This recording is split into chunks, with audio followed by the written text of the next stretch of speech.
Okay, so today I'm reviewing Nine Princes in Amber by Roger Zelazny. I don't know how you pronounce that. Roger Zelazny, Nine Princes in Amber. Yeah, I don't know what to make of this book, so I'm going to try and muddle through this as best I can. I guess the first thing to do is to give some brief background. This book is the first book in the Chronicles of Amber series. It was first published in 1970 as its own separate book, but I bought it. I found this at a used bookstore in the Fantasy Masterworks Chronicles of Amber series, which has the first 5 books in the Chronicle of Amber series. The Nine Princes in Amber makes up, in this edition, how many pages? 155 pages out of this. So it's a bit short, and I was wondering if it maybe got abridged for this edition, you know, in order to fit everything neatly into one binding. But I've looked this up on Amazon, and yeah, that is about the number of pages it's supposed to have. So I believe, even though this is a very short book, this is the unabridged book here. There is always a question when you read something like this, if you want to review it as a whole or if you want to review all the different separate books. I was looking up this on Goodreads actually, and somebody on Goodreads was complaining that people were giving individual reviews to the separate books. And he said, no, you can't review them separately. They all read together as one story, so you should review them as one story. Reviewing each book on its own doesn't make any sense.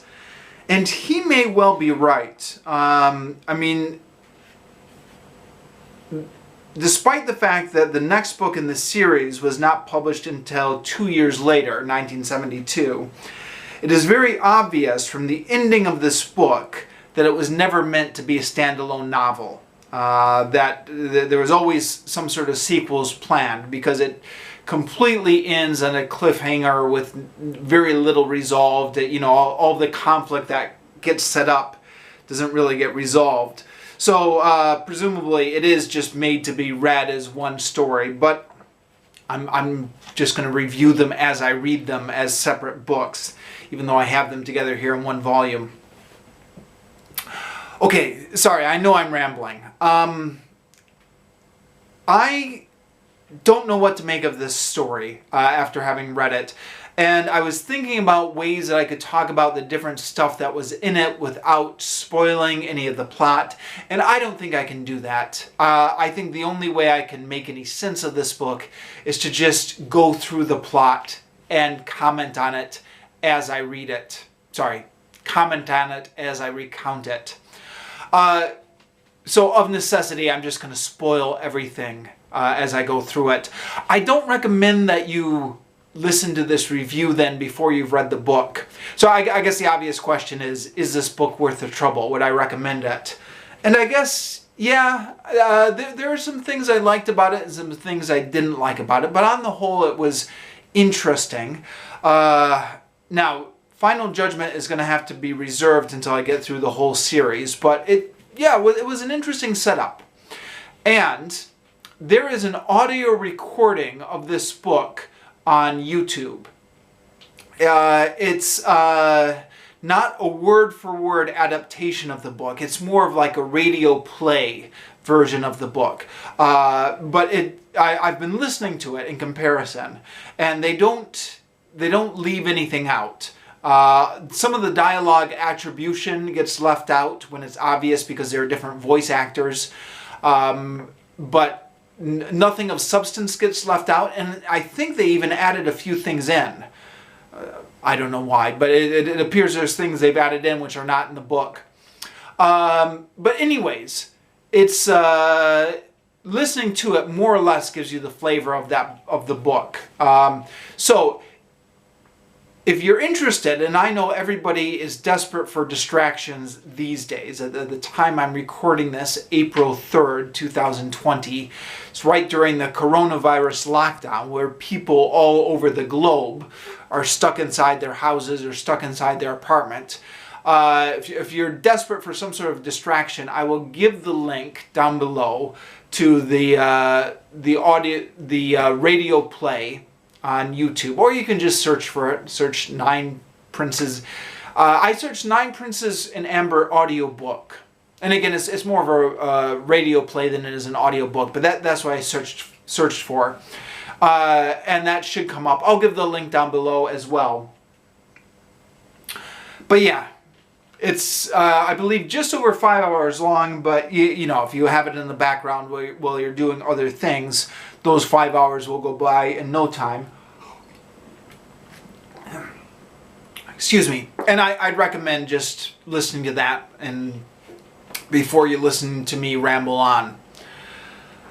Okay, that being said, I'm just going to kind of go through and recount what happens in this book and give my opinion of it.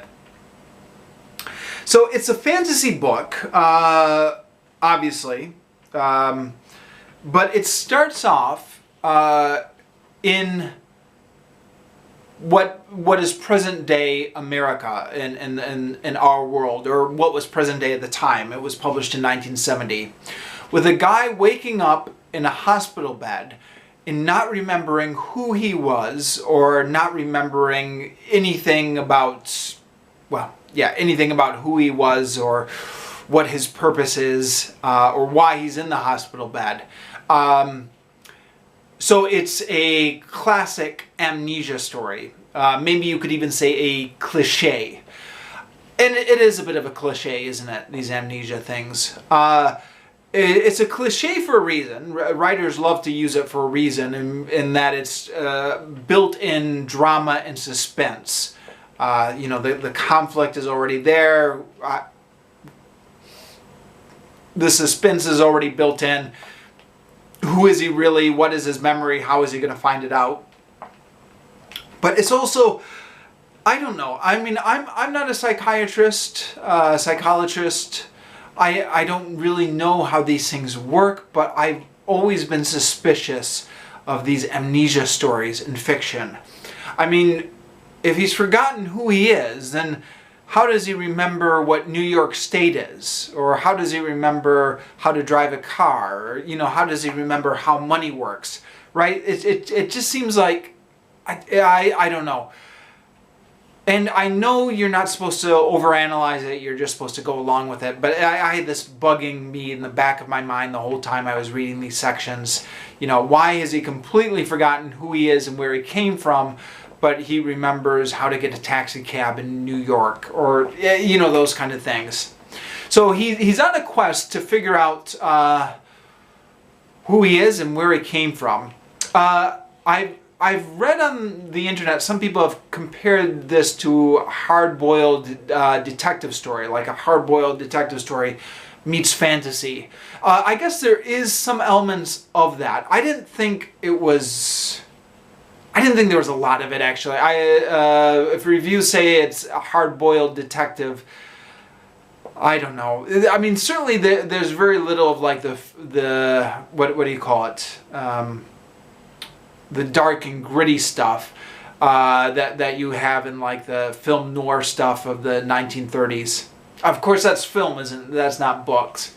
The stuff that did remind me a little bit of those old detective stories was he does constantly talk about smoking and drinking and eating sandwiches, or, you know, eating meat, which it does. What's the guy's name? Philip Marlowe. His books, you know, he's always talking about eating sandwiches and drinking coffee and smoking and drinking.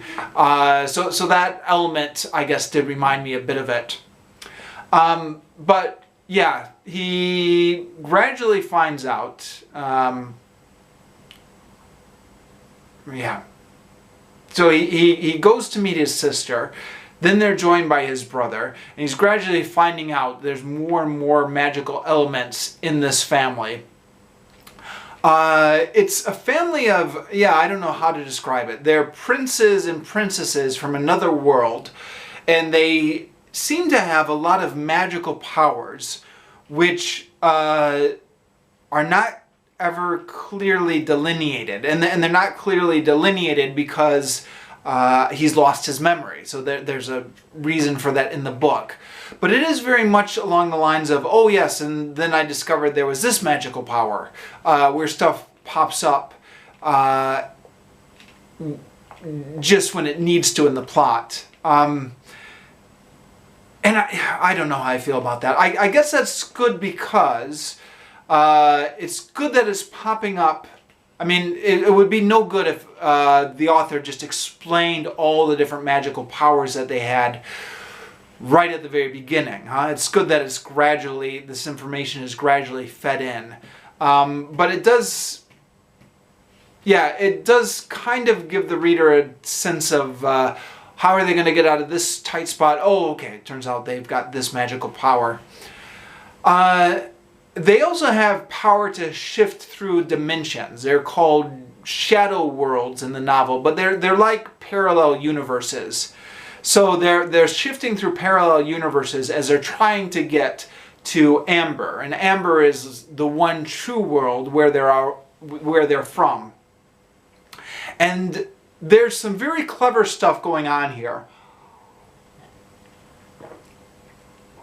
You know, it reminds me a little bit of Rick and Morty when they're going through all those different parallel worlds and all the bizarre things they see, or I don't know. There's a lot of equivalent stuff to this in science fiction.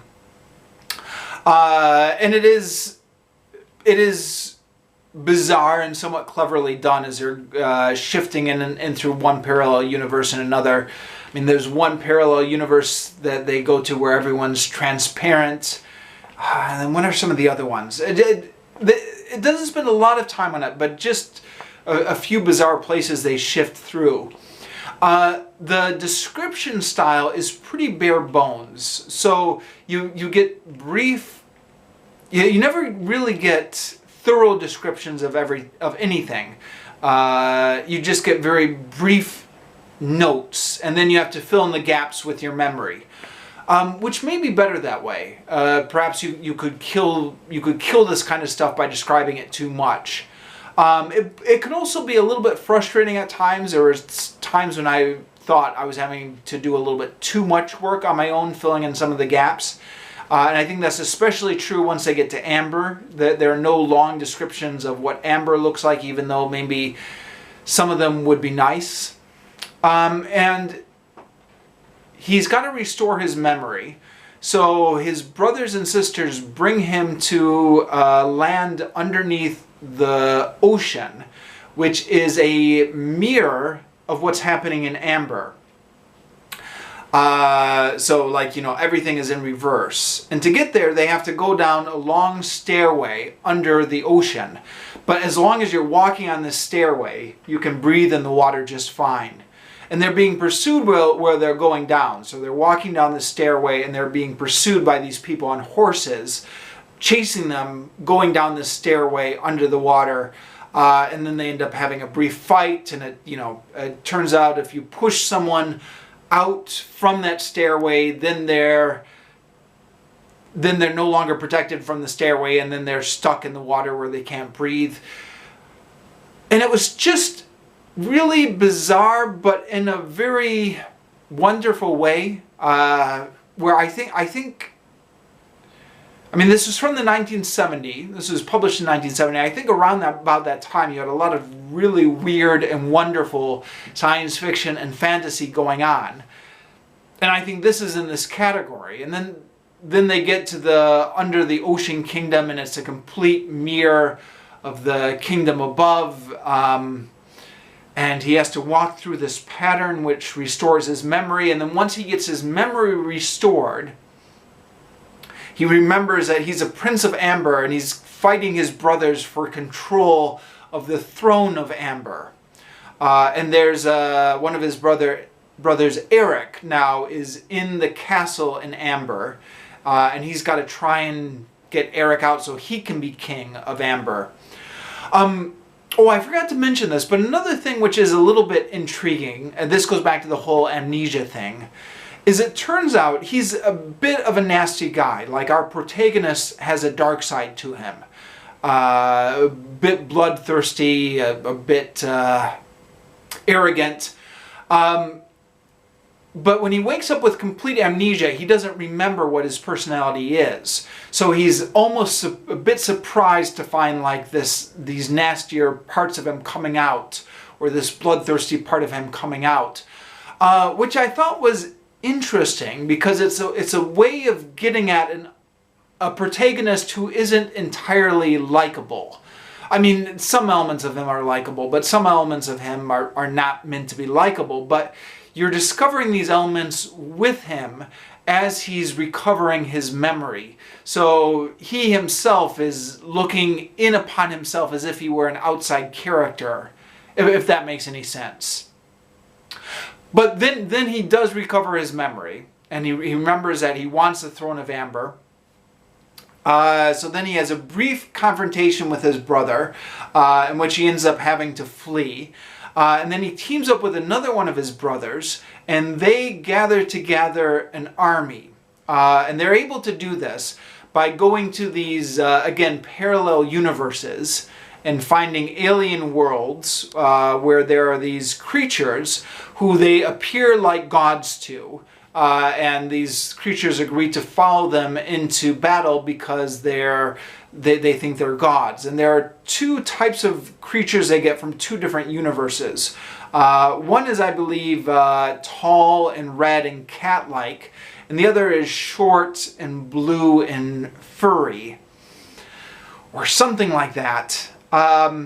So they have these huge armies assembled from these alien creatures, and then they get... One is going by land and one is going by sea on these fleet of boats. Yeah, if I haven't mentioned this before, even though it starts off like in modern day Earth, when they get to the world of Amber, it's very much like I don't know, like a 17th century type thing. And there's something about how gunpowder doesn't work on the world of Amber. But everything else seems very 17th century or before, I don't know, some vaguely pre-modern world where there's still castles and wooden ships and stuff like that. Anyways, they're taking these armies through the parallel universes, the Shadowlands, trying to get back to Amber. And they're being attacked by their brother who's just sending everything at them. And again, it's all rather vaguely described. You don't get a full picture of anything, but just sentences like there was a big flood or a hailstorm, or we got attacked by a giant tiger or something like that. And as they're going through, the soldiers that they have duped into coming with them are just getting massacred along the way. And he expresses a little bit of regret at this, but overall he's got a very callous attitude towards the lives of the people he duped into coming with him, which is something the character is very open about, so that's something that's very baked into the story. But it did... You know, as a reader, it is something where you're like, okay, I understand this is intentional, like the main protagonist is meant to be portrayed as somewhat brutal and someone I'm not supposed to identify with intentionally, but where's my investment in this story? Like, what do I care who's king of Amber if he's only marginally less brutal than his brother? And if he's perfectly willing to sacrifice all these thousands of lives of these creatures he's duped into going on this crusade with him, then why do I really care? And then they get into the world of Amber, and there's some descriptions of fighting on a naval engagement, and then he escapes.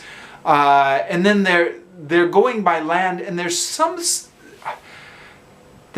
which is not described or not named, and again, I think that's intentional. It's a very minimalist style here, where they're attacked by some sort of flapping thing with fire. So I'm imagining it's some sort of dragon attack, but again, it's very intentionally left vague. So they have to run through that, and then they reorganize, and they go up the mountain, the steps in the mountain, and as they're going up the steps, they're met by soldiers coming down, and there's a big long thing about them fighting inch by inch up the mountain. And first his brother does it, and then he does it.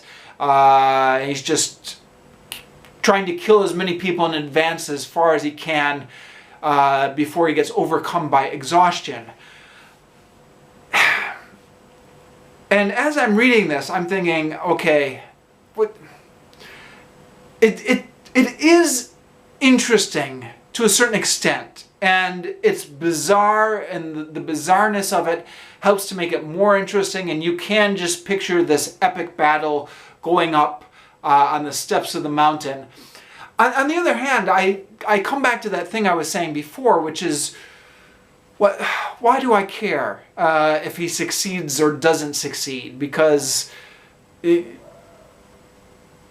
again, having not really an investment in the story at this point. And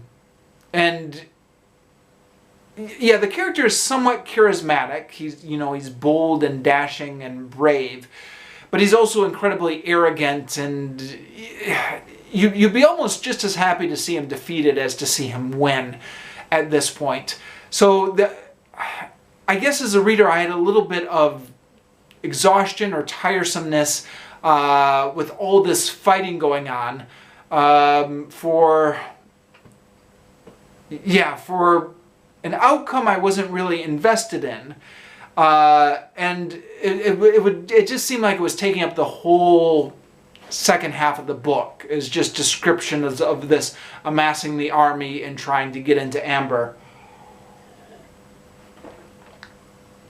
Then he's captured by his brother and has his eyes burned out by hot irons, and it talks about the suffering about that in the jail cell. And I'm thinking to myself at this point, boy, this has taken a really dark turn. I mean, far from being kind of, up until then it was somewhat escapist fantasy. But now I thought, oh, okay, this is getting a little bit dark and brutal. Not maybe the escapist fantasy I thought I was getting into. Although, since I'm spoiling everything, I guess I'll spoil that his eyesight does come back eventually. It turns out he has this incredible healing power, which was hinted at earlier in the book, so it's not completely out of nowhere. So then he's trapped in this jail cell for years. I mean, years. It's described somewhat quickly in the book, but it is made explicit that years are going by.